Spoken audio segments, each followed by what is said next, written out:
All right, well, it's Casey with CL Creative, and today I'm going to show you how to put an embed element on the page in Webflow, and not just an embed element on the page on any page, but within a CMS collection. It's super easy. I'm going to show you how to do it in just a few minutes, so let's go ahead and jump into the computer and get started.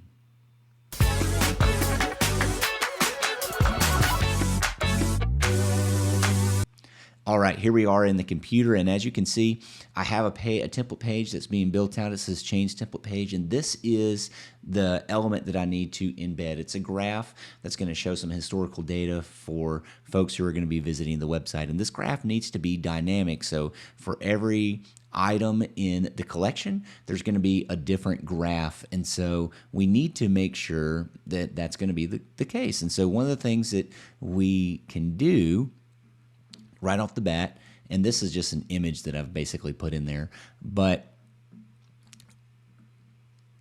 you can see how I have this structure set up. If I open this a little bit, I have this whole section right here, pros and cons section. You can see that it's highlighted, and then within that I have a wrapper that's for the graph, and then there is an image. So what I'm going to do for our purposes, because we're going to change out that image and we're going to make this dynamic, is I'm going to remove the image. And one of the easiest ways to do this is by using a rich text field. And so I'm going to go ahead and put a rich text field in there. All I did was press Command E, and then I'm going to search for rich text. And I'm going to click that, and it's going to go right inside of this div right here. So there's a rich text block. It doesn't look great right now, and I don't really have any place to connect it at this point. So that's the next step. We have to make sure that inside of our collection, we have a rich text field that is going to house the code. So if we go to our collections, and I've already built out this collection, and so I'm going to highlight my mouse over the collection. I'm going to click on the gear icon, and that's going to bring up this back end of the collection where I'm able to actually add in some new things.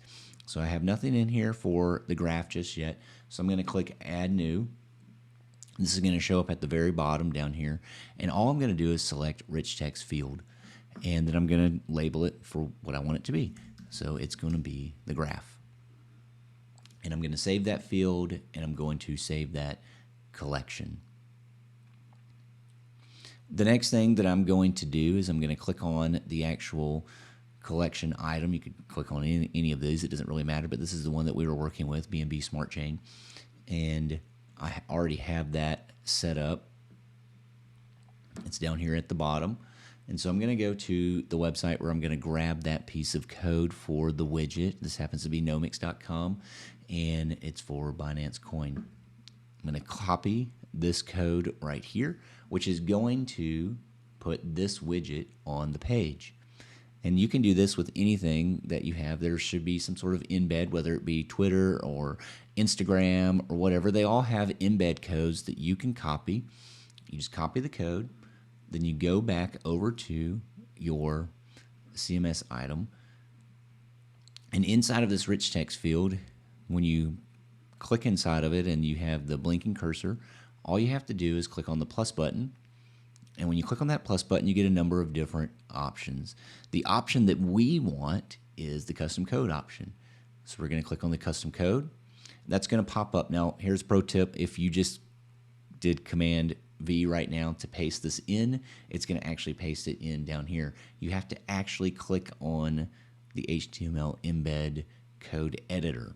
And once you do that, you're able to paste in that particular line of code. And that's all that you need to do on the back end. So wherever it is, whatever embed that you get code, whether it be from Nomix or whether you're trying to put some sort of, tweet on your page, there's going to be some sort of code that you need to paste in, and this is where you're going to do that. So you're going to click Save and Close. You're going to save that, and then we're going to go back over to our collection. And right now you see that nothing has happened, and that's because I have not connected this to the back end just yet. Now here, conveniently, we've already got that highlighted, but say you didn't have that highlighted, then all you need to do is click on the rich text field and on the gear icon over here, and then we're going to say get text from chains. We're going to select our particular field where we want to get that text from, and we want to get that from our graph. And then once we do that, it's going to pull in, and it's going to say this script embed will only appear on the published exported site, and that's exactly what we want to happen in this particular case. So we're going to publish our item. Now, I haven't connected up some of these other things just yet. I'm working on this. So those are not going to be visible when we click over to the published page, since this is just a work in progress at this point. So we're going to publish our item, and as soon as our item is published, we're going to go check that out. So here we go over to the site, and we're going to notice that that embed has actually been pulled in. And Nomics provides a really nice embed.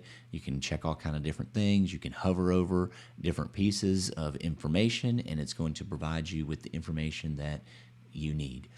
And this is going to be responsive, as well as it can be dynamic. And anytime that my client builds out another collection item, they can grab that embed code from Nomics and paste it into the rich text field, the custom code field of the rich text, and it's going to show up there. So this makes it very easy to create dynamic embeds inside Webflow's CMS collection. Well, hopefully this was valuable for you, and if you found some value out of it, would you smash that like button? Would you leave also a comment below? Tell me how you're going to be using this in your next Webflow project, or what value that you got out of this tutorial, and maybe even what tutorials you want to see in the future. I'm seeking to provide tutorials for Webflow and Figma, as well as just some general business advice, but I'm mainly focusing on Webflow. And so if you have something that you want me to do a tutorial on, leave it in the comments below, and I'll try to make a video on that in the future. Hope to see you next time.